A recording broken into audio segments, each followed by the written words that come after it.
Alors ici, je vais vous présenter le questionnaire raisonnement logique et numérique du score IAE message. Et si le temps me le permet, je ferai quelques vidéos de quelques questions d'exemple.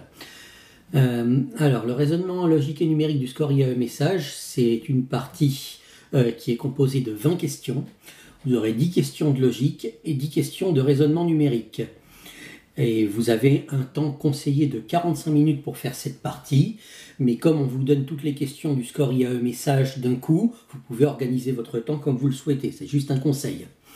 Alors, ce sont des QCM. Chaque question est un QCM. Et dans chaque QCM, vous avez 5 choix proposés et une seule bonne réponse. Vous ne pouvez pas avoir plusieurs bonnes réponses pour une même question.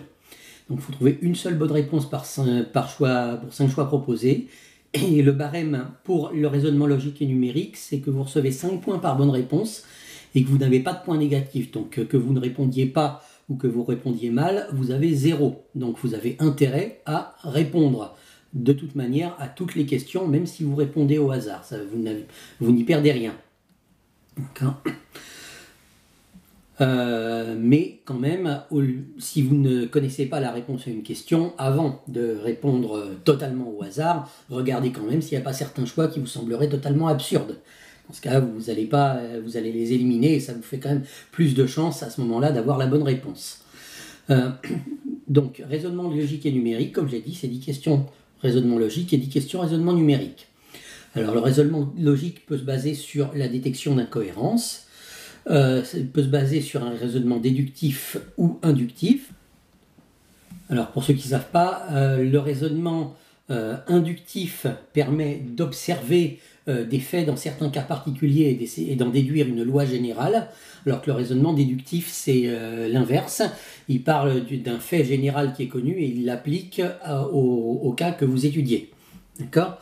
Donc là, les raisonnements logiques sur lesquels on peut vous interroger peuvent être l'un ou l'autre. Vous pouvez devoir identifier par exemple des séries et voir quel serait le motif qui compléterait la série donnée. Et pour ce qui est du raisonnement numérique, ce sont des exercices de mathématiques. Petits exercices de mathématiques qui se basent soit sur des calculs élémentaires. Je vous rappelle que la calculatrice est interdite au score IAE message, donc il faut soit les calculer de tête, soit savoir poser les opérations rapidement. Vous aurez un petit peu de place pour écrire sur le sujet. On ne vous donnera pas de feuille de brouillon, mais vous pourrez quand même avoir la place de poser quelques opérations. Mais il vaut toujours mieux calculer de tête parce que ça va beaucoup plus vite. Vous êtes en temps limité. On peut vous demander de lire sur un graphique.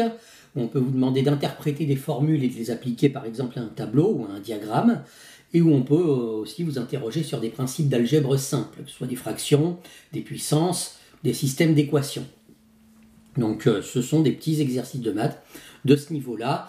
Je les situerais au niveau plus ou moins de la classe de la troisième, de la classe de troisième, seconde, éventuellement première pour les plus difficiles. Alors tout ce que je vous ai dit là se retrouve facilement sur le site du score IAE message dans la présentation des questionnaires. Là, je vous ai mis l'URL à l'écran, donc vous pouvez y aller. Si vous préparez le score IAE message, je vous recommande fortement d'aller faire un tour sur ce site et également de vous inscrire sur vos réseaux sociaux, de suivre les pages du score IAE message qui de temps à autre publient des questions d'exemples qui vous permettront de vous entraîner.